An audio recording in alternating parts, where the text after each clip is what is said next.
तर नमस्कार मित्रांनो, मा एडिटिंग टिप्स या यूट्यूब चॅनलवरती तुमचं सर्वांचं स्वागत आहे। मित्रांनो, आजचा आपला विषय आहे पीएफ विषयी। आता पीएफ कंपनीने पीएफचं जे एटीएम आहे ते लॉन्च केलेलं आहे। तर तुम्ही सुद्धा तुमच्या पीएफचं एटीएम कार्ड अप्लाय करू शकता आणि पीएफचे पैसे आपल्या एटीएमनी काढू शकता। तर आज मी तुम्हाला सांगणार आहे कशा पद्धतीने तुम्ही पीएफचं जे एटीएम कार्ड आहे ते अप्लाय करू शकता आणि ते तुमच्या ॲड्रेसवरती येईल। त्यानंतर तुम्ही त्या पीएफच्या एटीएमनी तुमचे पैसे अगदी सहज आणि सोप्या पद्धतीने काढू शकता। तर मित्रांनो, व्हिडिओ सुरू करूया। तर सर्वात महत्त्वाचं, एटीएम अप्लाय करण्यासाठी तुम्हाला प्रोफाईल इन्फॉर्मेशन मध्ये जायचंय आणि इकडे लक्ष द्या। इकडे आहे ना, बँक डिटेल ही व्हेरीफाय पाहिजे, आधार नंबर सुद्धा व्हेरीफाय पाहिजे। बघा इथं व्हेरीफाय लिहिलेलं आहे, बँक डिटेल पर व्हेरीफाय लिहिलेलं आहे आणि सर्वात महत्त्वाचं म्हणजे ईमेल जो आहे तो इकडे ॲड पाहिजे। तर इकडे बघू शकता माझा ईमेल जो आहे इकडे ॲड आहे। मित्रांनो लक्ष द्या, पीएफ मध्ये जो मेल आहे, जो मेल तुम्ही अपडेट केलेला आहे पीएफचा, तोच आपल्याला जीमेल ओपन करायचा आहे। तर इकडे बघा मी ओपन केला, इकडे बघा मा एडिटिंग टिप्स लिहिलेले आहे आणि पीएफ मध्ये सुद्धा बघा इकडं मा एडिटिंग टिप्स लिहिलेले आहे। तर सेम जीमेलनेच आपल्याला मेसेज करायचा आहे, दुसरा कोणताही जीमेल वापरायचा नाहीये। जो पीएफ मध्ये ॲड केलेला आहे तोच जीमेल आपल्याला वापरायचा आहे। त्यानंतर आपल्याला जीमेल ओपन करायचं आहे आणि एक मेसेज पाठवायचा आहे पीएफ कंपनीला ऑफिशियल वेबसाईटवरती।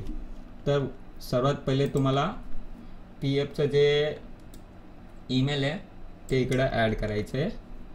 तर बघा पीएफचं जे मेल आहे त्याचं नाव आहे pfatmcardservice@gmail.com। बघा जेव्हा तुम्ही हे मेल परफेक्ट टाकताल तेव्हा या कंपनीचा लोगो येईल, पीएफच्या कंपनीचा। तर समजून जायचं की ऑफिशियल मेल आहे, ठीक आहे। तर इकडे सर्वात पहिले मेल ॲड करायचं आहे। त्यानंतर इथं तुम्हाला तुमची पीएफची माहिती द्यायची आहे। तर मी इथं ॲड करतो।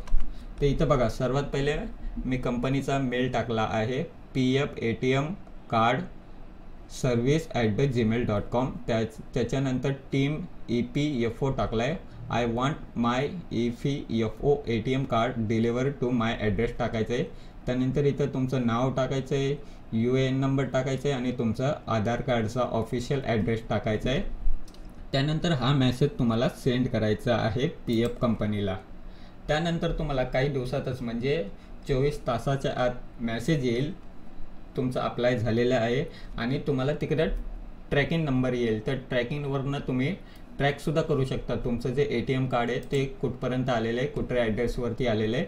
जेव्हा तुम्हाला फोन येईल तेव्हा तुम्हाला फोन उचलायचा आहे। सर्वात महत्त्वाचं म्हणजे इथं जो नंबर तुम्ही देणार तो नंबर चालू पाहिजे आणि पीएफ कंपनीचा कोणताही कॉल आला तर तुम्हाला तो कॉल उचलायचा आहे, कारण एटीएम तुमचं ॲड्रेसवरतीच डिलिव्हर होईल।